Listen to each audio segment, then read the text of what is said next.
Dear brothers and sisters, the Gospel for this sixth Sunday of Easter is set in the same place and at the same time as last Sunday's Gospel, namely, the upper room during the Last Supper. So this Sunday, too, the good news reaches you from the Cathedral of St. Thomas in Ortona, and in particular from the chapel dedicated to the Blessed Sacrament, on the back wall of which you can see this bas-relief made by the Ortona artist Vincenzo Perez in 1845, depicting the Last Supper. Jesus washed the apostles' feet. Jesus is speaking with the authority of God. In that setting, Jesus left himself in the midst of the world through the gift of his body and his blood. In response to the apostle Thomas, Jesus pointed out that he is the way, the truth, and the life.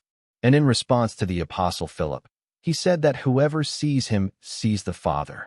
Today, Jesus assures the apostles that even though he is going away, even though he is leaving them, he will not leave them orphaned, he will not leave them alone, but will always remain at their side.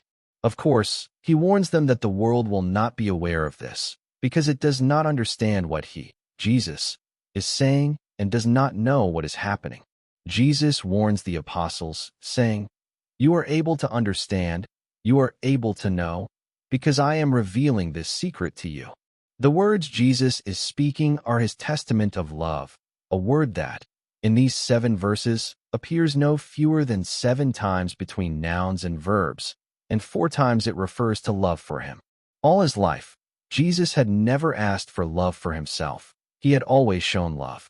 In this moment, he asks for it, but so that a truly complete, spousal kind of love can come to fulfillment, so that the apostles may finally understand that they must unite their lives to his, so that they can perceive his presence at their side, within them, and carry out the task he wants to entrust to them. Of course, it is a different presence. They will no longer be able to see him with their bodily eyes, touch him with their hands, embrace him, or enjoy his friendship and physical companionship. But within their hearts, Jesus will be present through another Paraclete, through the Holy Spirit. The Paraclete is the one who stands by our side, the one who suggests the words to say, the one who protects us, supports us, comforts us in difficult times, and makes us able to live our lives to the full, and to accomplish the task Jesus is entrusting to us. What does Jesus ask these disciples to do? Disciples who were bewildered, frightened, disappointed, few in number, and who had even seen Judas go out into the night to hand Jesus over. He asks something beautiful, but extremely difficult, to proclaim, to bear witness to the world to the true face of God, which Jesus revealed as that of a Father rich in love and mercy and compassion toward all of us who are his children, and to proclaim, to bear witness to the true face of the human person, not that of someone who imposes himself with violence, with force, who enriches himself at others' expense, who does not respect people or the environment, but rather someone who places himself at the service of others and loves as Jesus loved, even to giving his own life for another. And the group of apostles must also proclaim the birth of a new world, no longer the old world based on competition, on strength, on power relationships, on violence, on the law of economics, but a world based on respect, based on peace, on nonviolence, on justice, on life, which is always valued, even when it is fragile. A new world, founded precisely on love and on service. Could these disciples, humanly speaking, accomplish this task? Absolutely not. They were able to do it because Jesus, through his Spirit, was within them. Can we, disciples today, accomplish the same task? Absolutely not, by our own strength. We will be able to do it only if we know how to welcome Jesus' presence through his Spirit into our hearts, if we can recognize him, and if we allow him to act. Jesus' love, in fact, surrounds us at every moment of our lives. We only need to be able to recognize it and to enjoy this love. It is not eros, not a passionate love that makes us fall in love with another person, that awakens our senses and our heart. Nor is it philia, the love of friendship that binds us to people we get along with, to people with whom we share something, to people with whom we share plans for the future. The love Jesus is teaching us, the love the Spirit gives us is agape, is gratuitous love, selfless love, absolute love. Love is able to give its own life for the other. So love is also able to act at a pure loss, as Jesus knew how to do for us. And as for the other nouns that indicate love, eros and philia, ancient literature is full of them, whereas agape is so rare that ancient literature almost does not know it exists. This term appears only very rarely in the various texts of ancient authors, while in the Bible, in the New Testament, it appears 259 times. This is the love Jesus wants to give us. This is the love we must proclaim.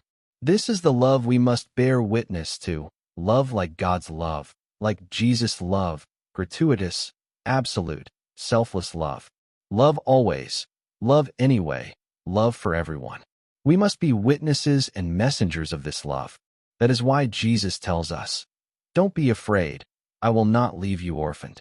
I give you new life, God's own life, through the gift of my Spirit, and so you will know how to bear the same fruits of God, the same fruits I have been able to bear." What sounds strange to us is that Jesus, while telling us these things, also says that he leaves us a new commandment.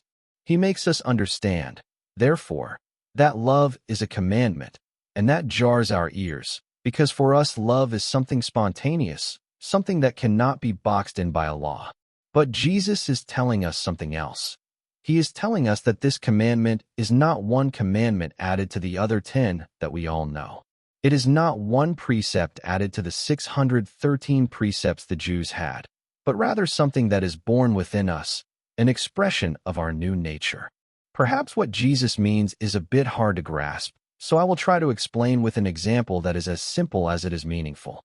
In our area, one of the most widespread crops is the grapevine. What does a grapevine do? It produces grapes, always, not because someone orders it from the outside, but because producing grapes is its nature. What are we called to produce? We who have received the new nature of children of God. What God produces? What is God made of?